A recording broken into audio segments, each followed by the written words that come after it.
नमस्कार, मैं हूं अनामिका सिंह और आप देख रहे हैं स्काई न्यूज हिमाचल। एक तरफ हिमाचल में चुनावी माहौल है तो दूसरी ओर भाजपा सरकार द्वारा लाई गई अग्निपथ योजना पर जमकर विरोध प्रदर्शन अभी भी जारी है। इस दौरान कई पार्टियां भी इस आग में घी डालने का काम कर रही हैं। अग्निपथ योजना को लेकर लगातार कांग्रेस मोदी सरकार पर हमलावर हुई है और अग्निपथ योजना को युवाओं के साथ धोखा बता रही है। इस योजना को यूपीए सरकार में पूर्व केंद्रीय राज्य गृह मंत्री और अखिल भारतीय कांग्रेस कमेटी के पूर्व महासचिव डॉक्टर शकील अहमद ने सरकार पर तंज कसते हुए जुबानी हमला बोला है। शकील अहमद ने कहा कि ये योजना युवाओं के साथ मजाक है। उन्होंने कहा कि मोदी सरकार पेंशन से बचने के लिए इस तरह की योजनाओं को शुरू कर रही है जिसका लाभ नहीं बल्कि नुकसान है।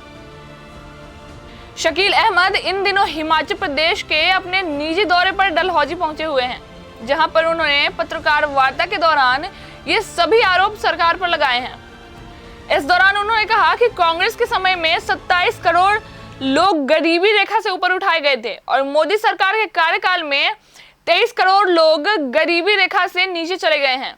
इससे साफ जाहिर होता है कि यह सरकार लोगों के प्रति कितनी जिम्मेवार है। शकील अहमद ने कहा कि हिमाचल में भी विधानसभा चुनाव है, ऐसे में कांग्रेस पार्टी की सरकार हिमाचल में बनेगी। उन्होंने यह भी कहा कि हमारी 2 राज्यों की सरकारों ने पुरानी पेंशन बहाल कर दी है और आने वाले समय में जहां जहां कांग्रेस पार्टी की सरकारें आएगी वहां पुरानी पेंशन को बहाल कर दिया जाएगा। ये योजना देश के लिए बहुत ही हानिकारक है। हमारे नौजवानों का हौसला तोड़ने वाली योजना है और ये योजना जो सेना में आ जाता था जीवन भर, एक तरह से छात्र जीवन भर, उसके बाद भी लोग प्रैक्टिस करते थे, तैयारी करते थे।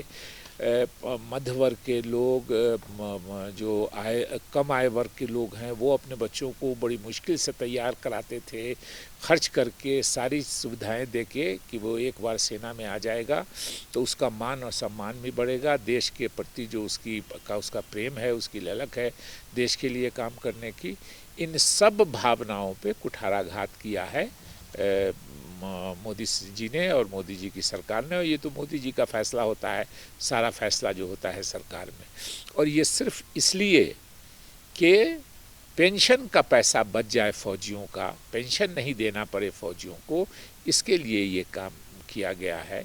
देखिए, जो घर का गार्जियन होता है जैसे प्रधानमंत्री, तो उनका काम है देश की आर्थिक व्यवस्था को अच्छा करना जिससे देश के सभी लोगों को फ़ायदा पहुँचे।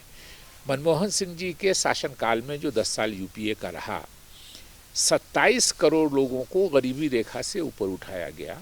दुर्भाग्य ये है कि मोदी जी के समय में उस 27 करोड़ लोगों में से 23 करोड़ लोग फिर से गरीबी रेखा के नीचे चले गए। तो देश की आर्थिक स्थिति अच्छा करने की आपकी जिम्मेदारी है।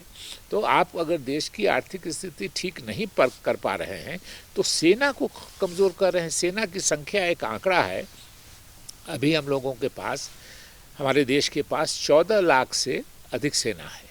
लेकिन अगर ये मामला चलता रहा जो मोदी जी ने शुरू किया है तो 10 साल के बाद 2032 में 10 लाख से कम सेना हमारी बच जाएगी।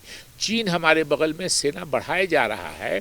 आज से 6 महीना पहले भारत और चीन के बॉर्डर पर लद्दाख के पास 60,000 सेनाएं थी, अब वो बढ़कर 22,000 सेनाएं हमारी सीमा पर खड़ी कर दी हैं। और हम भारत के प्रधानमंत्री और उनकी सरकार ऐसा काम कर रहे हैं जिससे सेनाओं की संख्या घटेगी।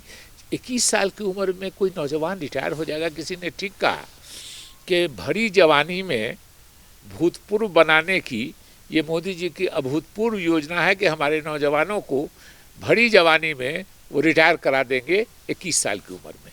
इससे ज़्यादा गलत बात, और देश के फौज का नुकसान हो जाएगा, और देश के फौज का नुकसान होगा तो देश का नुकसान होगा।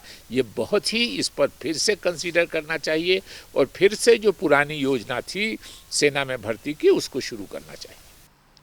वहीं दूसरी यूपीए सरकार में पूर्व केंद्रीय राज्य गृह मंत्री और अखिल भारतीय कांग्रेस कमेटी के पूर्व महासचिव डॉक्टर शकील अहमद ने सरकार पर तंज कसते हुए जुबानी हमला बोला है कि अग्निपथ योजना युवाओं के साथ एक बहुत ही बड़ा खिलवाड़ है। उन्होंने कहा कि सरकार पेंशन से बचने के लिए इस तरह की पैंतरे अपना रही हैं ताकि उन्हें पेंशन ना देनी पड़े।